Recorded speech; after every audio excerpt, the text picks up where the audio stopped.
प्यारे बच्चों, मैं रामेश्वर तिवारी, प्राचार्य सरस्वती शिशु मंदिर जैन। साइटोलॉजी सेल बायोलॉजी के अंतर्गत जो चैप्टर चल रहा था हमारा, cell basic unit of life, कोशिका जीवन की इकाई के रूप में, इसके अंतर्गत हम लोगों ने माइटोकॉन्ड्रिया को इसके पूर्व पढ़ा था। आज दूसरा जो कोशिकांग है, लवक, प्लास्टिड, इसको पढ़ना है। देखिए, प्लास्टिड या लवक जो है, ये नाम से ही समझ में आ रहा है, pigment bearing organelles known as plastid, यानी रंग द्रव्य को धारण करने वाले जो कोशिकांग हैं वो प्लास्टिड यानी लवक कहलाते हैं। रंग द्रव्य, पिगमेंट जो होता है उसको अपने अंदर ये बियर करते हैं, धारण करते हैं, ऐसे ऑर्गन को बोलते हैं प्लास्टिड। सबसे महत्वपूर्ण है, कोशिका में सबसे बड़े सेल ऑर्गेनेल्स हैं, और ये सेल ऑर्गेनेल्स जो होते हैं ये ओनली यूकैरियोटिक सेल्स में, प्लांट सेल्स में प्रेजेंट होते हैं। प्रोकैरियोटिक सेल्स में एब्सेंट होते हैं, नहीं पाए जाते हैं, और यूकैरियोटिक कोशिकाओं में लगभग सभी प्लांट्स को सेल्स के अंदर ये उपस्थित रहते हैं, पाए जाते हैं लवक। इनको सबसे पहले हीकल नाम का साइंटिस्ट है, हीकल जो भी कहें, अर्नेस्ट हीकल, 1865 सबसे पहले इसने इसकी खोज की थी। प्लास्टिड की सबसे पहले खोज की थी अर्नेस्ट हीकल ने 1865 में। एक चीज यहाँ और क्लियर कर दे, प्लास्टिड शब्द अलग है, एक शब्द और है प्लाज्मिड, ये अलग शब्द है, कंफ्यूज ना होना कभी भी, क्योंकि प्लास्टिड प्लाज्मिड में कंफ्यूजन हो जाता है। प्लाज्मिड ये क्या है? ये बैक्टीरिया के अंदर एक्स्ट्रा जो जेनेटिक मटेरियल है, डीएनए होता है, मेन क्रोमोसोम के उसके अतिरिक्त, मेन जेनेटिक मटेरियल के अतिरिक्त डीएनए का बना हुआ जेनेटिक मटेरियल होता है। F factor, R factor, col factor, plasmid है वो, उसका हम लोग स्टडी बाद में करेंगे, तो ये कंफ्यूजन ना हो इसलिए मैंने यहाँ पर इसका नाम लिया। तो ये ध्यान रखेंगे, अर्नेस्ट हीकल ने सबसे पहले इनको डिस्कवर किया, इनकी खोज की थी, इनको देखा था। बाद में AFWS सिंपर यानी ये साइंटिस्ट है, AFWS पूरा नाम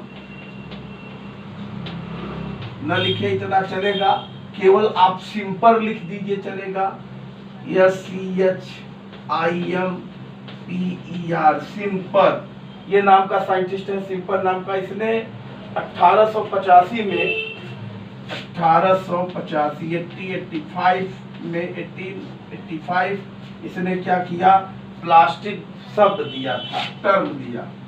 प्लास्टिड जो टर्म है, सबसे पहले शब्द प्लास्टिड शब्द दिया था इसने सिंपल में।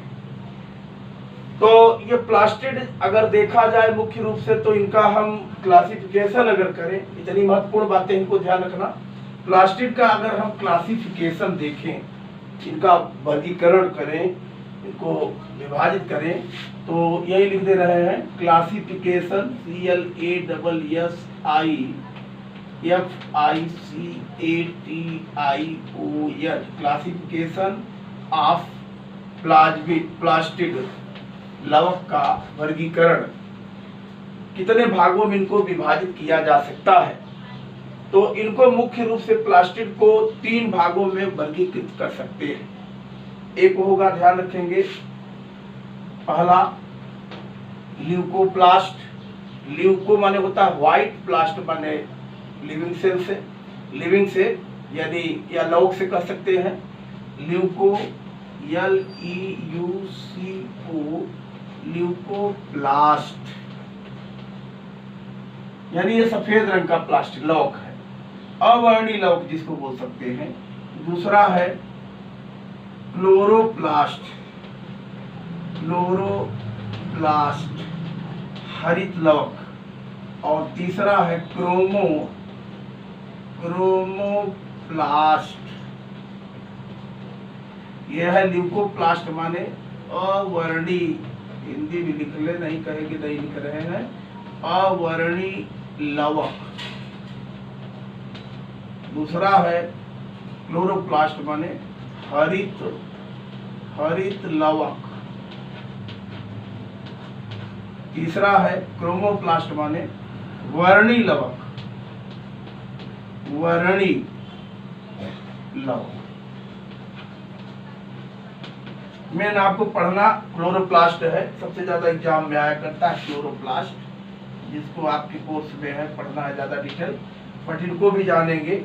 पहले है अवर्णी लवक यानी ल्यूकोप्लास्ट। ल्यूकोप्लास्ट का मतलब हमने बताया था कि ऐसे ध्यान रखेंगे लवक प्लास्टिड जो फूड मटेरियल का स्टोरेज करते हैं, भोज्य पदार्थों का क्या करते हैं, संग्रह करते हैं, और ये पौधों के उन भागों में पाए जाते हैं जहां पर प्रकाश सनलाइट नहीं पड़ता, उससे दूर रहते हैं, अंधकार वाले क्षेत्रों में रहते हैं, जड़ में है, जड़ जैसे मिट्टी के अंदर, फलों के अंदर है, ऐसे स्थानों पर ये लवक उपस्थित होते हैं, इसलिए ये कहलाते हैं अवर्णी लवक ल्यूकोप्लास्ट।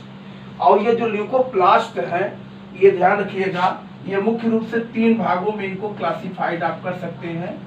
ये 3 भागों में विभाजित किए गए हैं ल्यूकोप्लास्ट को। एक तो होगा एमाइलोप्लास्ट,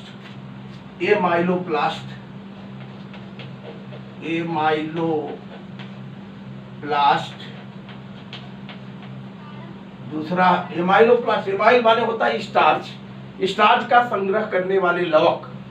ये मुख्य रूप से देखते हैं जैसे गेहूं है, चावल है, इनमें स्टार्च की मात्रा है, बीज है इनके, आलू है, आलू मिट्टी के अंदर रहता है, देखते हैं प्रकाश से दूर। शकरकंद है, इनमें क्या है कि ये पोटैटो है यानी स्वीट पोटैटो है, मेरे कहाँ है जमीन के अंदर, ये स्टार्च का संग्रह करते हैं। इसी तरह गेहूं है, बीज उसके अंदर है, तो ये एमाइल माने स्टार्च का संग्रह करने वाले जो लवक होंगे एमाइलोप्लास्ट कहलाएंगे। फिर इलायोप्लास्ट, ELAIO, इलायोप्लास्ट, ये भी ध्यान रखेंगे, इसका ये संग्रह करते हैं, ये फैट का संग्रह करते हैं, वसा का संग्रह करते हैं, और ये भी जो जैसे सरसों है तेल निकलता है ना, मस्टर्ड, और सनफ्लावर है, सूर्यमुखी है, सोयाबीन है, इनके जो सीड है उनसे तेल निकलता है। जहाँ तेल निकलने वाली बातें हैं उनमें वसा है, फैट है, उनका ये स्टोरेज करते हैं। तो ये भी उस स्थान पर है जहाँ प्रकाश सूर्य का नहीं पहुँचता है। और तीसरा और आखिरी है प्रोटीनोप्लास्ट,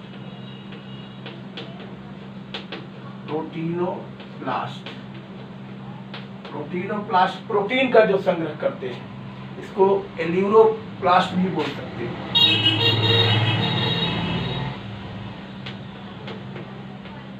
ये प्रोटीन का संग्रह करते हैं, ये भी पौधे के उन भागों में होंगे जहां प्रकाश नहीं होगा, तो ये सब फूड का स्टोरेज करते हैं।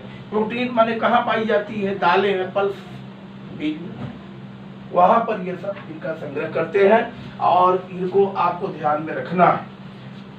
दूसरा है क्लोरोप्लास्ट, जिसको हम डिटेल पढ़ेंगे अभी। हरित लवक हरे रंग का होता है, इसको ध्यान रखेंगे। पेड़ पौधों की पत्तियां जो हरी दिखाई दे रही क्लोरोप्लास्ट के कारण है, ये प्रकाश संश्लेषण करेगा, भोजन बनाएगा, फोटोसिंथेसिस की क्रिया होगी। अब इसको हम लोग डिटेल में इसका स्ट्रक्चर और पढ़ेंगे। क्रोमोप्लास्ट इन दोनों को छोड़ दीजिए, व्हाइट को और हरे को, इन दोनों कलर को छोड़कर शेष जो कलर बचता है, पीला, नीला, लाल, बैंगनी, ये सब जो भी कलर शेष बच जाते हैं वो सब कलर आते हैं वर्णी लवक में। उनको बोलेंगे क्या, क्रोमोप्लास्ट। पुष्पों के विभिन्न आकर्षक जो रंग होते हैं वो इसी कारण होते हैं क्रोमोप्लास्ट के कारण। एक आपको रोचक बात ये दिमाग में रखना है कि ये तीनों लवक जो भी है, ल्यूकोप्लास्ट है, क्लोरोप्लास्ट है, क्रोमोप्लास्ट है, एक दूसरे में ये परिवर्तित हो जाते हैं, एक दूसरे में ये रूपांतरित होते रहते हैं। जैसे ल्यूकोप्लास्ट है, ये जो ल्यूकोप्लास्ट है ये क्लोरोप्लास्ट में बदल सकता है, क्लोरोप्लास्ट में,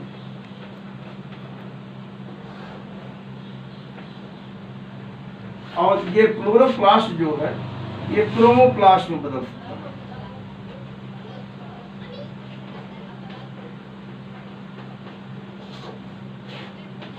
और ये ल्यूकोप्लास्ट,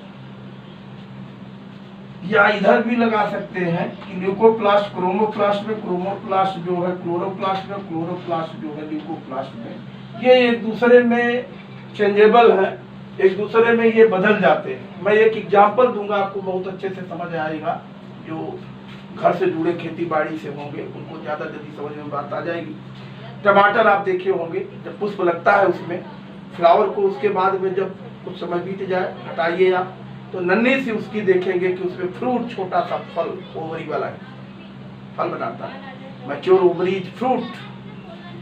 तो ओवरी जो होती है वो सफेद रंग की, व्हाइट कलर की दिखाई देती है। वो है क्या? ल्यूकोप्लास्ट।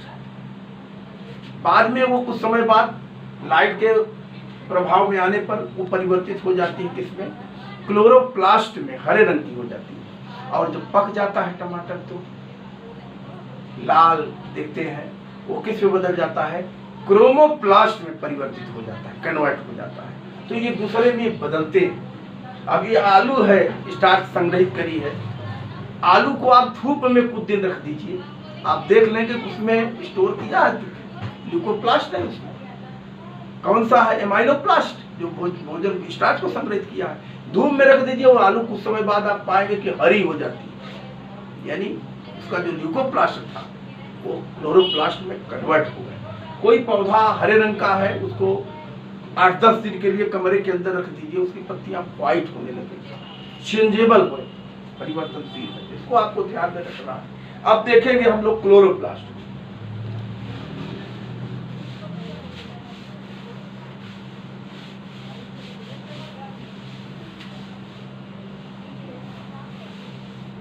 क्लोरोप्लास्ट सबसे ज्यादा एग्जाम में यही पूछा जाता है, क्लोरोप्लास्ट। इसकी संरचना और कार्य पूछता है, उनसे ऑब्जेक्टिव पूछेगा। क्लोरोप्लास्ट की संरचना और कार्य पूछता है। हरित लवक, हरित लवक। पेड़ पौधों का पहले ही कहा, पत्तियों का जो रंग होता है हरे रंग का होता है। क्यों होता है? क्लोरो, उनमें क्या होता है? क्लोरोप्लास्ट उपस्थित होता है। क्लोरोप्लास्ट के अंदर क्लोरोफिल होता है, पिगमेंट है वो। बट क्लोरोप्लास्ट क्या है? क्लोरोप्लास्ट ये डबल मेम्ब्रेन सेल ऑर्गेनेल्स है, दोहरी झिल्ली वाला कोशिकांग है। ध्यान देना, बहुत डिफरेंस है, लोग समझ नहीं पाते। क्लोरोप्लास्ट क्या है? सेल ऑर्गेनेल्स है। और कहीं कहीं पर इसके जगह पर क्लोरोफिल शब्द प्रयोग कर देते हैं। क्लोरोफिल कोई कोशिकांग नहीं है, क्लोरोप्लास्ट के अंदर पाया जाने वाला पिगमेंट है, जिसको क्लोरोफिल कहते हैं यार, तो वो उसको अलग समझना। ये हरित लवक की हम लोग बात कर रहे हैं। ये लवक प्लास्टिड है, कोशिकांग है, डबल मेम्ब्रेन स्ट्रक्चर है, दोहरी झिल्ली से घिरा हुआ कोशिकांग होता है, ध्यान रखेंगे। वनली यूकैरियोट सेल्स में प्रेजेंट होगा, प्रोकैरियोटिक सेल्स में एब्सेंट होता है। जैसे ब्लू ग्रीन एल्गी में कहेंगे हरी होती है, बट वहां पर क्लोरोप्लास्ट नहीं है, वहां पर वही पिगमेंट है। थैलाक्वाइड कह सकते हैं, पिगमेंट लैमली कह सकते हैं, वो प्रेजेंट है, क्लोरोप्लास्ट नहीं प्रेजेंट है। ये ध्यान रखेंगे। साइनोबैक्टीरिया हो या जो भी इस तरीके के जो कह लीजिए प्रोकैरियोट्स हैं, उनमें ये उपस्थित नहीं है। केवल यूकैरियोटिक कोशिकाओं में ये प्रेजेंट होता है, पाया जाता है क्लोरोप्लास्ट। और इसकी भी खोज सबसे पहले वही जो शिम्पर का नाम लिखे थे 1885 में,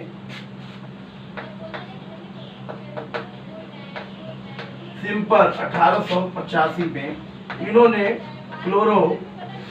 क्लोरोप्लास्ट की, हरित लवक की कह लीजिए की खोज की। कोशिकाओं के अंदर क्लोरोप्लास्ट की जो उपस्थिति है, ये इसको क्लोरोप्लास्ट को हम लोग गॉड मान सकते हैं, भगवान। फोटोसिंथेसिस करता है, भोजन बनाता है, वनली क्लोरोप्लास्ट ही है। ध्यान रखना, जो सनलाइट को, जो सोलर एनर्जी है, उसको ये मुख्य रूप से कन्वर्ट करते हैं, मैकेनिकल एनर्जी में बदल देते हैं। उसी से भोजन जब बनाते हैं पेड़ पौधे, उसी से पूरा सृष्टि चलता है। तो सूर्य भगवान के पास केवल ऊर्जा है, और उस ऊर्जा का उपयोग केवल हरे पेड़ पौधे कर सकते हैं। बाकी किसी में क्षमता नहीं है, उसी पर सब डिपेंड रहते हैं। पौधों में अगर देखा जाए क्लोरोप्लास्ट की जो हम बात कर रहे हैं, ये जनरली एक कोशिका के अंदर 20 से 50 क्लोरोप्लास्ट होते हैं। एक सेल में 1 सेल की बात करें अगर, तो उसके अंदर हमने ये कहा कि 20 से, ध्यान रखेंगे इनकी संख्या, number of chloroplast 20 to 50 chloroplast present in 1 normal sales of plant. पौधे की एक सामान्य कोशिका के अंदर अगर देखेंगे तो कैसे कितने क्लोरोप्लास्ट हो सकते हैं, 20 से 50 हो सकते हैं। और कुछ स्थान ऐसे हैं, ध्यान रखेंगे, जहां पर ये क्लोरोप्लास्ट की संख्या 1 भी हो सकती है। जैसे क्लेमाइडोमोनास में अगर देखें, एक सवाल है,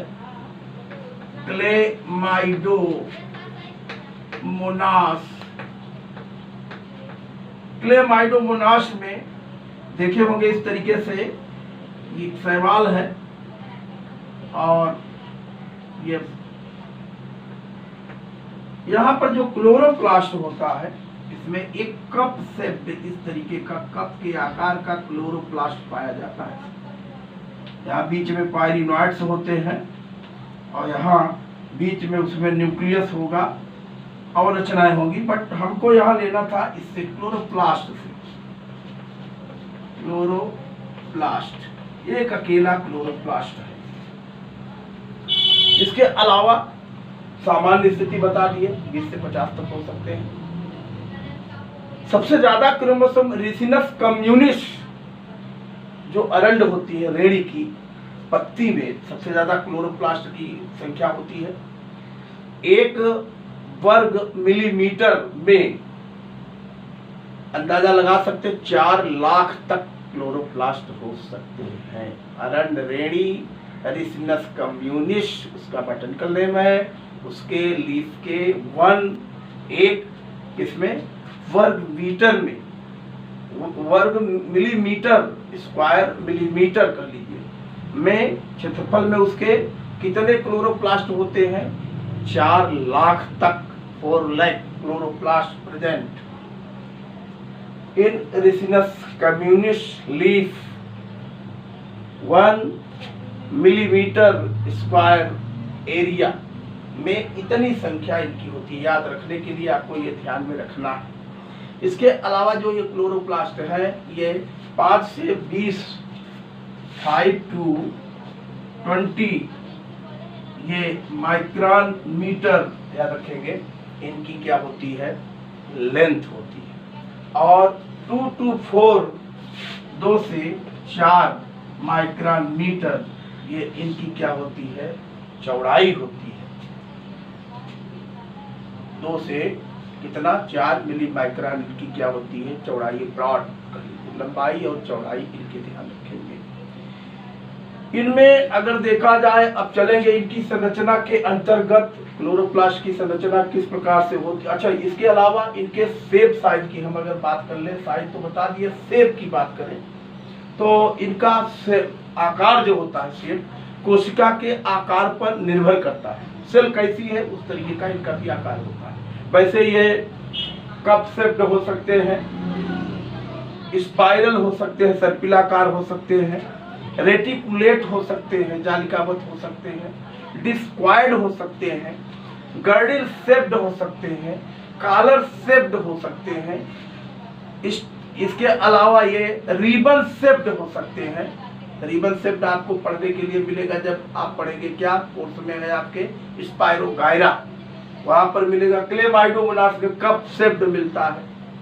उडोगोनियम में आप देखेंगे कॉलर शेप्ड, गर्डिल शेप्ड मिलता है। तो अलग अलग स्थानों पर इनकी संरचना अलग अलग हो सकती है। जिग्निमा में स्टिलेट होता है, तारे के आकार का होता है।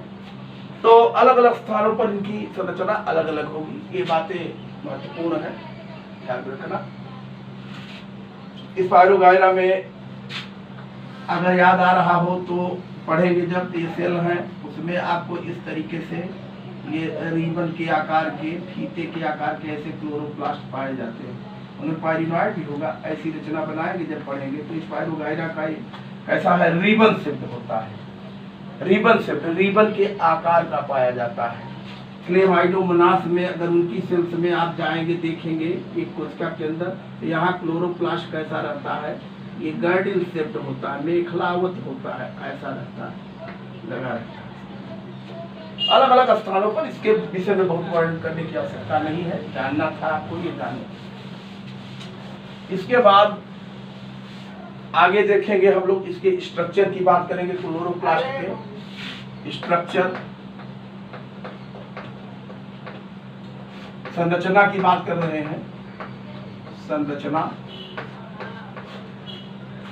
क्लोरोप्लास्ट की संरचना अगर देखें तो ये दोहरी झिल्ली से घिरी हुई संरचना होती है। डबल मेम्ब्रेन स्ट्रक्चर है, दोहरी झिल्ली से घिरी हुई संरचना है क्लोरोप्लास्ट। एक डायग्राम बनाएंगे आप जिसमें स्पष्ट कर देंगे इसकी संरचना को।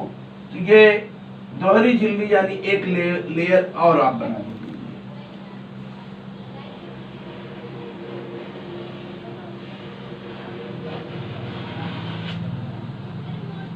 ये चाक वाइट नहीं है क्या, ये आउटर मेम्ब्रेन,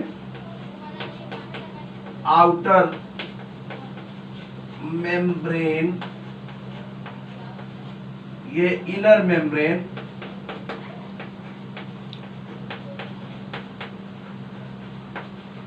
दोनों को मिलाकर इन्वेलप कर सकते हैं, खोल है उसकी।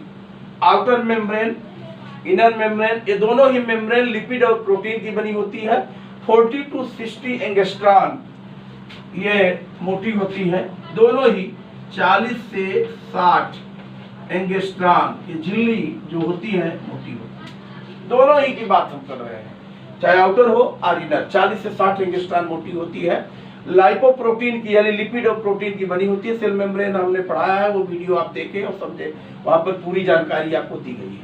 इन झिल्लियों के बीच में जो ये स्पेस होता है, खाली जगह, दोनों के बीच में खाली जगह है, झिल्लियों के बीच में सटी नहीं रहती है, स्पेस होता है, जिसको इंटरमेम्ब्रेनल स्पेस बोल सकते हैं।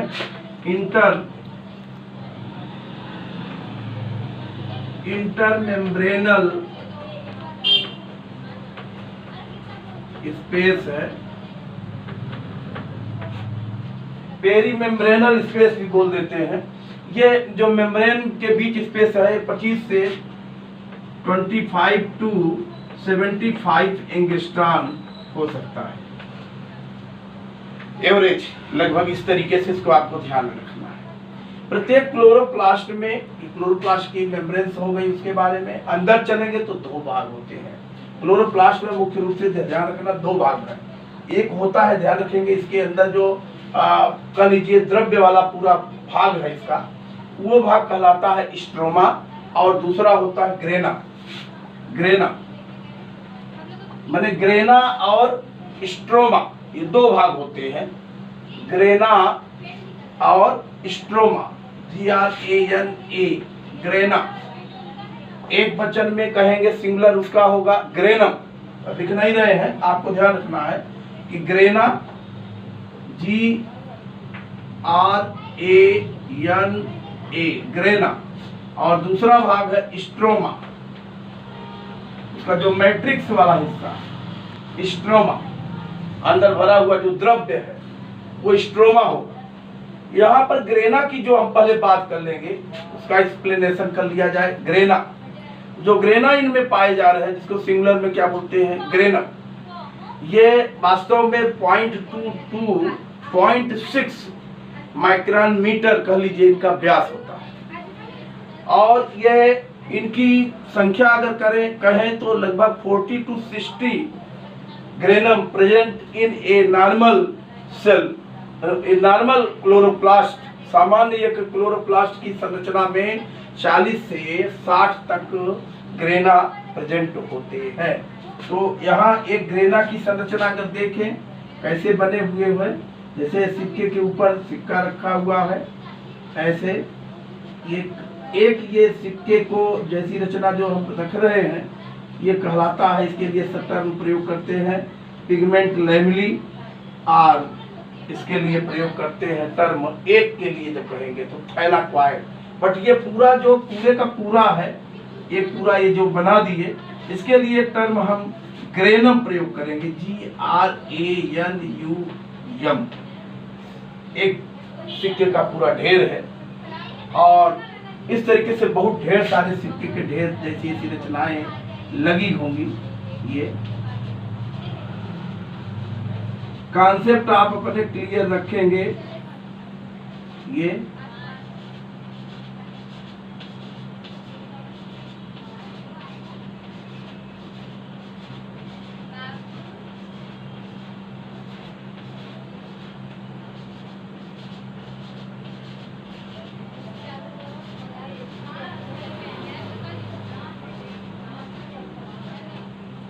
ग्रेनम लगे हुए हैं और ये एक दूसरे से ये जुड़े होते हैं।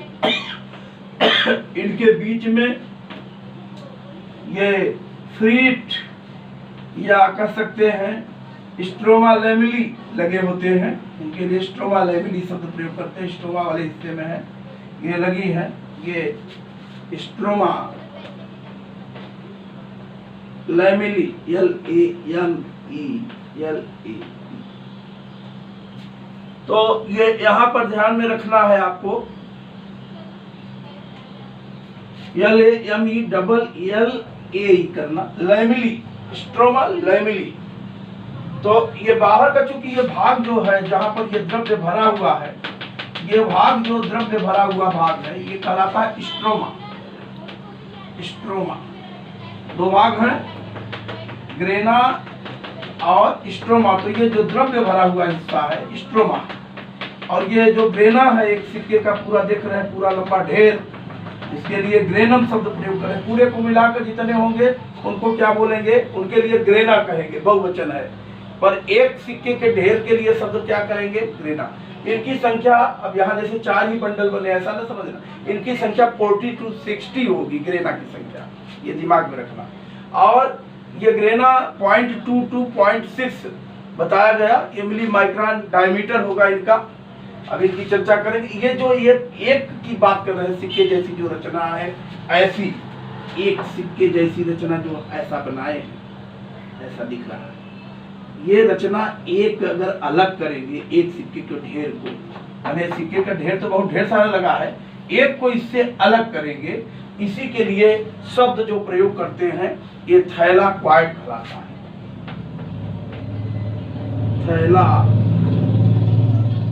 थैलाक्वाइड, THYLOKOID,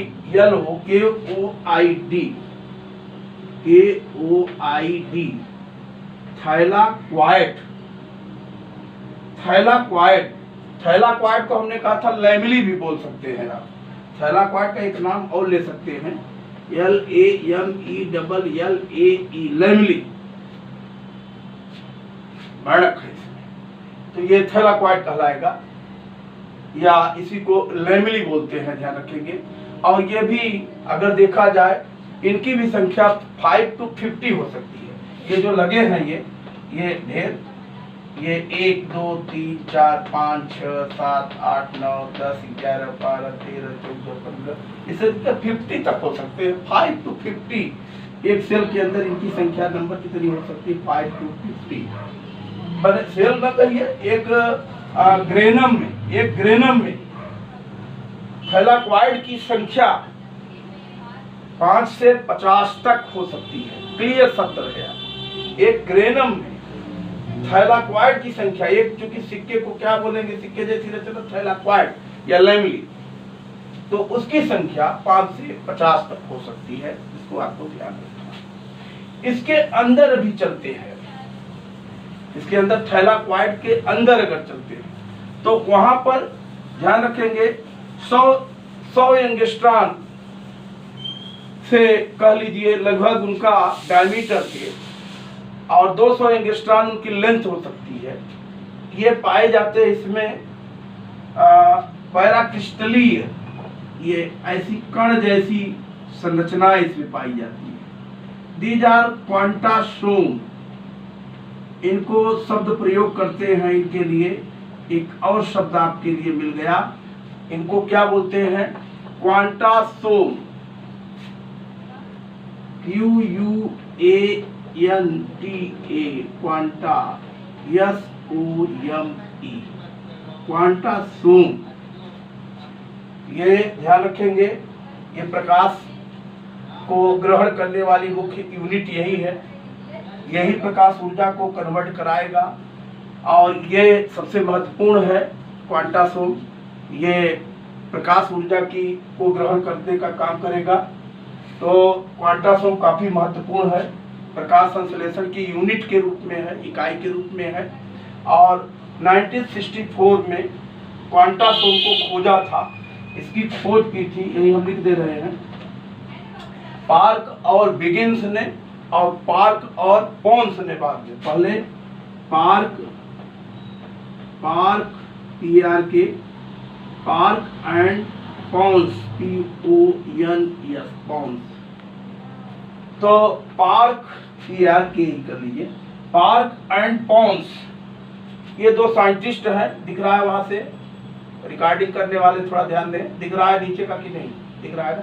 पार्क एंड पोन्स ये साइंटिस्ट हैं, इन्होंने क्वांटासोम की खोज की थी और ये बताया गया क्वांटासोम के बारे में बताया, लगभग ये 100 एंगस्ट्रॉन इनका डायमीटर, ये कण जो है इनका व्यास है इतना, 200 एंगस्ट्रॉन तक ये लंबे हो सकते हैं, ये पाए जाते हैं। एक क्वांटासोम में, अब ध्यान देना, ये बहुत महत्वपूर्ण पॉइंट है, एक क्वांटासोम में, वन क्वांटासोम के अंदर, एक क्वांटासोम के अंदर, इसके अंदर 230 यानी 230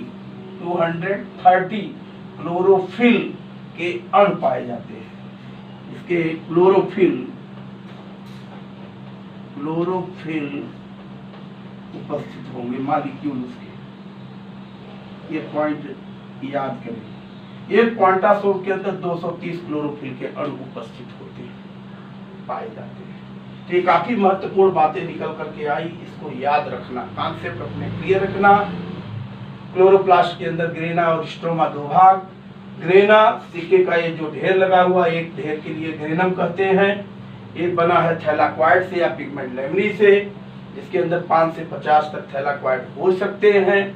और एक थैलाक्वाइड की रचना अगर देखें, सिक्के के जैसा दिखाई दे रहा है, जो इसके ऊपर पैराक्रिस्टलीय कण जैसी रचनाएं, दीज आर क्वांटासोम्स। पार्क और पोन्स ने खोज की, पार्क बिगिंस ने इनका विस्तृत अध्ययन किया और इनमें, इनके अंदर कहा गया, एक क्वांटासोम के अंदर क्लोरोफिल के 230 अणु मॉलिक्यूल्स प्रेजेंट होते हैं।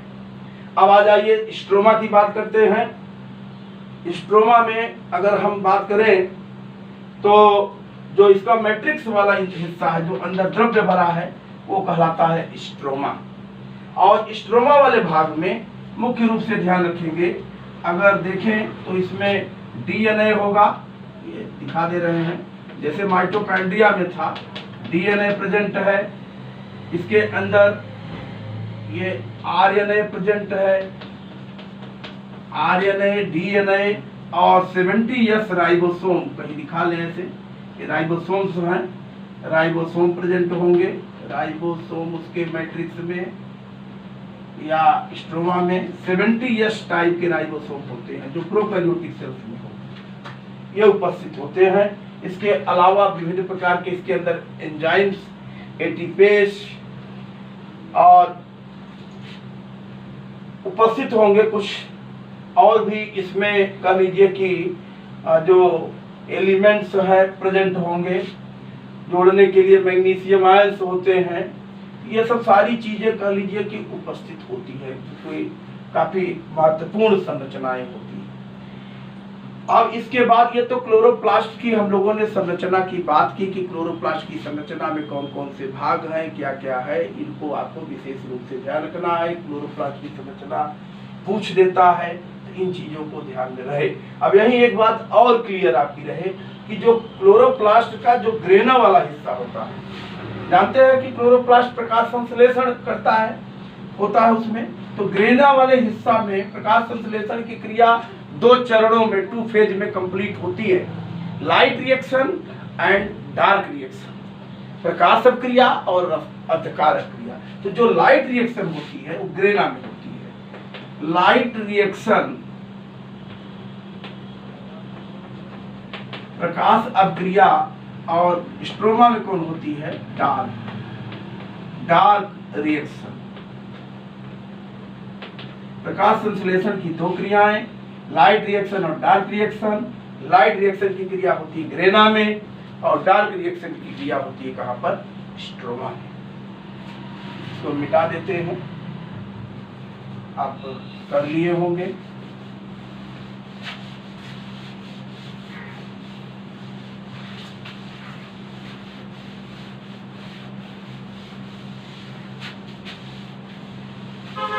तो इसमें जो पिगमेंट रहता है ध्यान रखेंगे, जैसे क्लोरोफिल ए है, क्लोरोफिल बी है, इसके अलावा जैंथोफिल है, कैरोटीन है, ये विभिन्न प्रकार के पिगमेंट होते हैं। लंबा वीडियो होगा, इनके बारे में बहुत चर्चा न करते हुए इसके क्लोरोप्लास्ट के हम कार्य की बात करेंगे, फंक्शन ऑफ इसका प्लास्टिड का पूरा फंक्शन हम लोगों को देखना है, क्योंकि 3 थे। फंक्शन देखेंगे, इसके कार्य क्या क्या कार्य करता है। सबसे पहला कार्य तो इसका आपको प्रसिद्ध है, फोटोसिंथेसिस।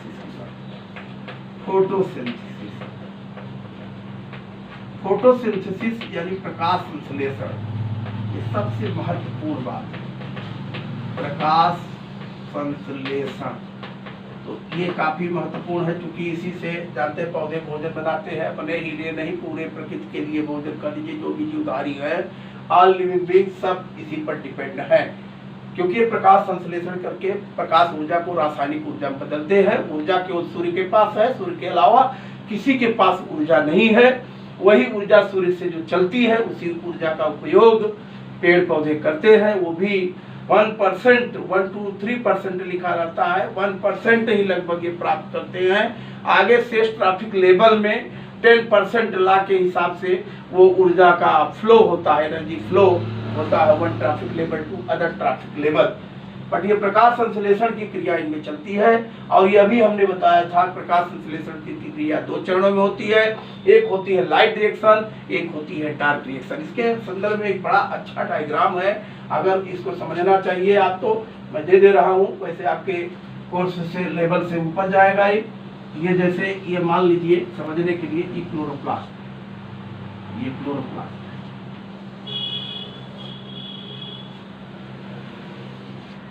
अब क्लोरोप्लास्ट में 2 हिस्से हैं बताया गया। एक हिस्सा है, ये समझने के लिए डायग्राम है, एक हिस्सा है उसका ग्रेना, दूसरा हिस्सा है उसका, मान लीजिए ये अलग करके मैं लिख रहा हूं, क्योंकि उसका हम वो दिखाना चाह रहे हैं आपको कि कैसे क्रियाएं होती हैं। ये हिस्सा उसका है, ध्यान रखेंगे, स्ट्रोमा। देखिए अब इसमें अगर देखें, जब सूर्य से ऊर्जा चलती है, सूर्य भगवान, ये इनसे एनर्जी आ रही है, सोलर एनर्जी, लाइट, प्रकाश आ रहा है, ये प्रकाश LIGHT, लाइट आता है। यहाँ पर आप जानते हैं कौन क्रिया चलेगी? Light reaction. ये ग्रेनम है ना, लाइट LIGHT, लाइट REACTION, प्रकाश अभिक्रिया चलेगी। प्रकाश अभिक्रिया चलेगी। यहाँ पर ध्यान रखना, H2O, पानी, जल के अणुओं का विखंडन होता है, H2O। लाइट रिएक्शन में ध्यान रखना, प्रकाश अभिक्रिया में पानी के अणुओं का क्या होता है? विखंडन। तो यहाँ पर सबसे बड़ी बात यह है कि क्या होगा? Photo lysis of water, H2। यहाँ चाहे तो लिखते हैं आप बीच में ही, फोटो पुस्तक में लिख देते हैं, photo lysis of WATER, water, photolysis of water. जल के अणुओं का यहाँ विखंडन होगा, जल के अणु टूटेंगे, इसी से O2 रिलीज होती है। ध्यान देना, हमेशा प्रकाश संश्लेषण की क्रिया में निकलने वाली ऑक्सीजन का स्रोत क्या होता है? पानी होता है, बहुत ज्यादा नीट में प्रश्न आता है, एमपी बोर्ड में आता है, आपके हर एग्जाम में पूछता है। और इस क्रिया में लाइट रिएक्शन में क्या क्या बनता है, बनता क्या क्या है, बनता है एटीपी। खर्च हो जाएगी, बनती बट है, क्योंकि आगे क्रिया डार्क रिएक्शन पूरी करना है, एटीपी बनेगी तभी आगे क्रिया चलेगी।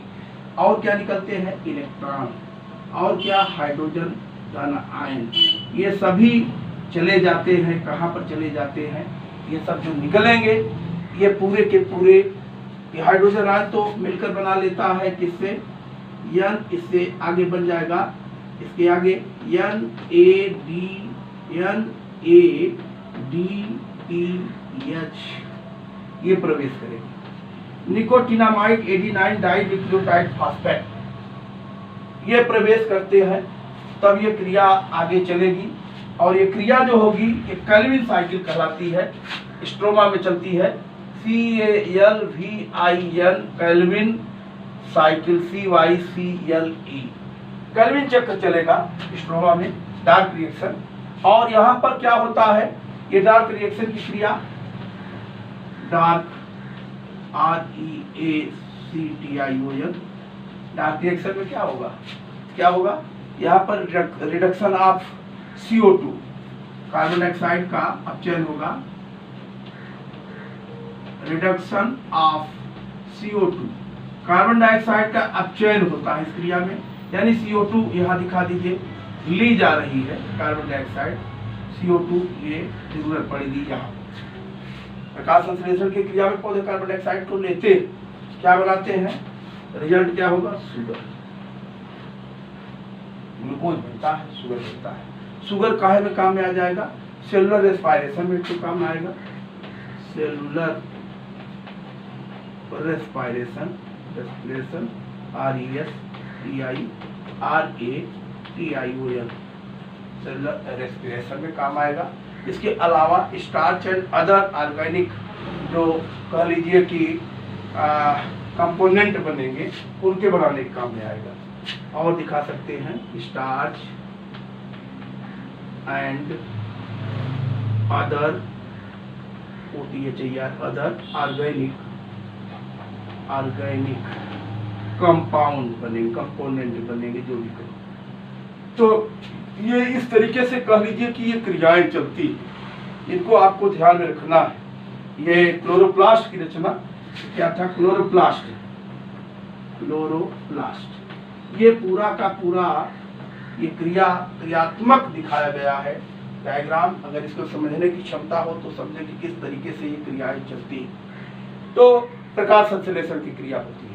और क्या करता है कार्य दूसरा, फोटो रेस्पिरेशन, फोटो रेस्पिरेशन, प्रकाश श्वसन का ये केंद्र है। ये भी मुख्य तो पेराक्सीसोम बताए थे माइटोकॉन्ड्रिया पढ़ाते समय कि 3 कोशिकांग प्रकाश श्वसन में, फोटो रेस्पिरेशन में भाग लेते हैं। क्लोरोप्लास्ट है, माइटोकॉन्ड्रिया है, सबसे महत्वपूर्ण है पेराक्सीसोम। तो ये तीनों भाग लेते हैं। तो माइटोकॉन्ड्रिया का भी रोल होगा प्रकाश श्वसन की क्रिया में। इसके अलावा ये जो एटमॉस्फेयर की कह लीजिए कि वायुमंडलीय जो वायु है उसको शुद्ध करते हैं, क्योंकि CO2 लेते हैं। क्या लेते हैं, CO2 लेते हैं, देते क्या है, O2 देते हैं। हम लोग O2 का यूज करते हैं, तो एटमॉस्फेयर को शुद्ध करते हैं।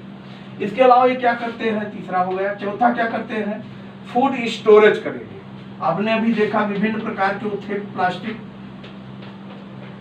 क्या कर रहे थे, जैसे स्टार्च का संग्रह, प्रोटीन का संग्रह करता था, वसा का करता था, बायोप्लास्ट, इलायोप्लास्ट, प्रोटीनोप्लास्ट, क्या करते थे, सब फूड मटेरियल का क्या करते हैं, स्टोरेज करते हैं। इसके अलावा ये प्रोटीन सिंथेसिस का भी कार्य करेंगे। प्रोटीन सिंथेसिस क्यों, क्योंकि इसके अंदर आपने देखा है, क्या देखा, इनके अंदर DNA था, RNA था, 70S राइबोसोम था। यही तो चाहिए प्रोटीन बनाने के लिए, इसलिए ये फूड मटेरियल का निर्माण करते हैं। तो इसको भी cytoplasmic inheritance, cytoplasmic inheritance,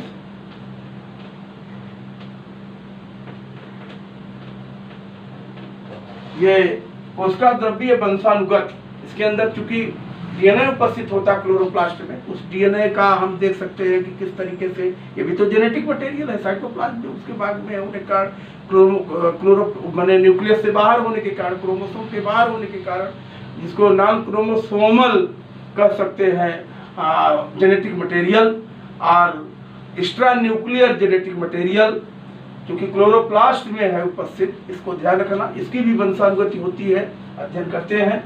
mirabilis जलापा में हम लोग पढ़ेंगे, जब देखेंगे वहाँ पिगमेंट का किस तरीके से होता है, वेरीगेटेड लीफ और उसकी जो है ग्रीन लीफ, तो वहाँ पर ये बातें क्लियर हो जाएंगी, वहाँ हम लोग इसको देखेंगे।